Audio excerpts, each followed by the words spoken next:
remember how, right? You just let it sink and tap, tap. Yeah. There's a lot of weeds here. I don't know if you're going to catch much with the drop shot. Well, no, I'll just cut off the thing with it. But remember, you don't need to reel in. Remember, you just tap, tap.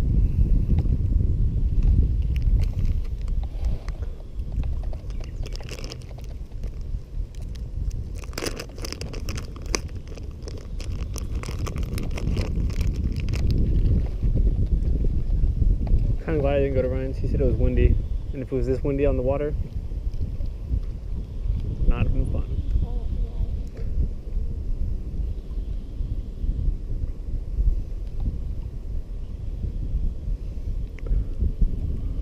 Maybe throw it towards the bushes or out there.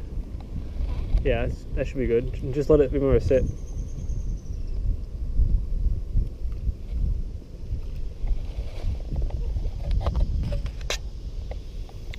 Alright guys, so I'm using the watermelon seed, pumpkin seed, Gary Yamamoto Senko, weedless, on a 3-aught hook. It's been my go-to this summer. I've caught quite a lot of fish with this setup this summer. And then Ari's over here fishing the drop shot. A lot of weeds in here though, so might have to relocate shortly.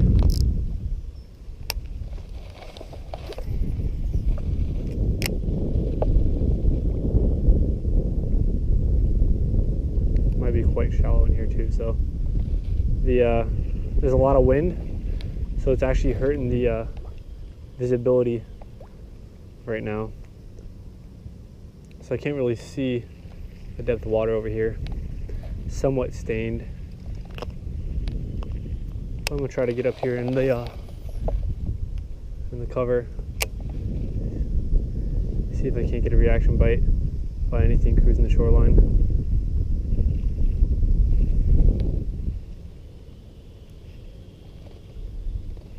Yeah, so much wind.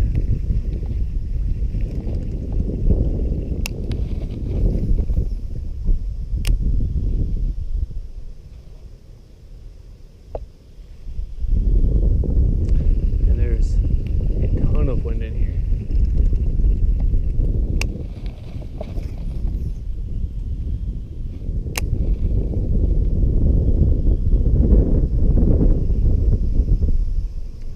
Wind's actually causing my senko not to sink very well.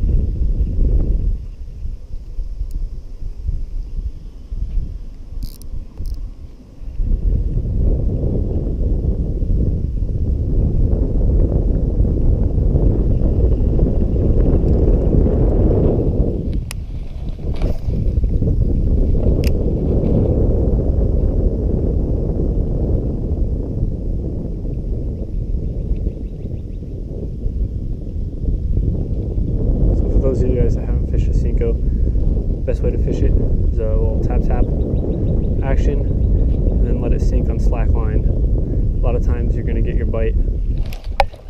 Got one. Like I said, you're going to get most of your bites on slack line. Can't really see him. Yeah, pretty decent. Oh yeah, not bad. Alright, so third cast of the day. Not a bad fish, guys.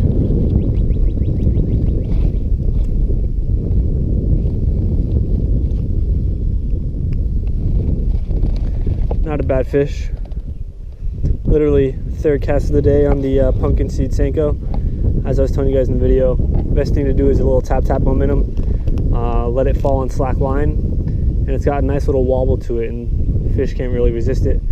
Been fishing with them a lot recently, but not bad for the first fish of the day, guys. Let's let them go.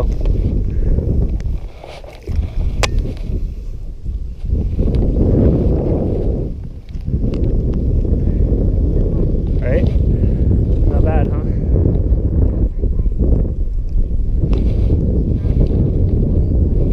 You're on the weeds.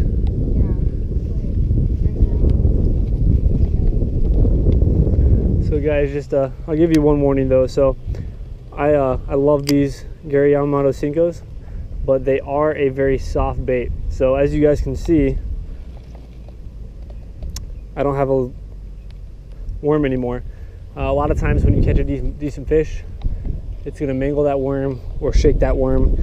So you're going to go through about 1 worm for every 1 fish, maybe 3 fish that you catch. It just depends.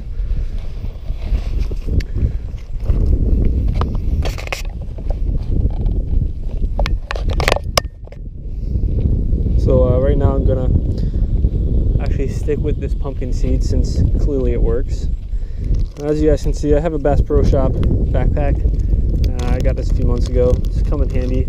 I do a lot of bank fishing since I don't have a boat. So being able to have a backpack where I can carry everything with me really helps a lot. Hey R, so I think you might have a lot better luck casting out here.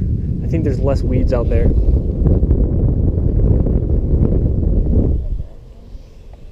So it looks like this storm front's gonna pass pretty quick. We might get a little bit of rain, but I think we'll be good.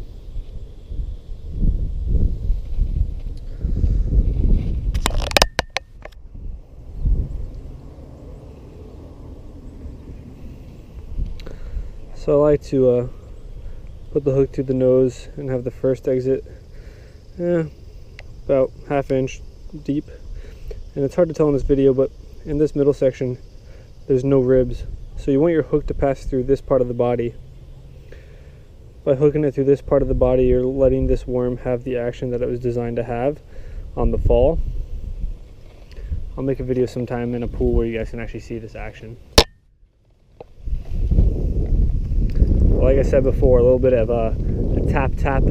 I like to do my taps vertically to bring the lure up in the water and then let it sink. And on that sink, a lot of times is when that fish is going to strike, just like last time.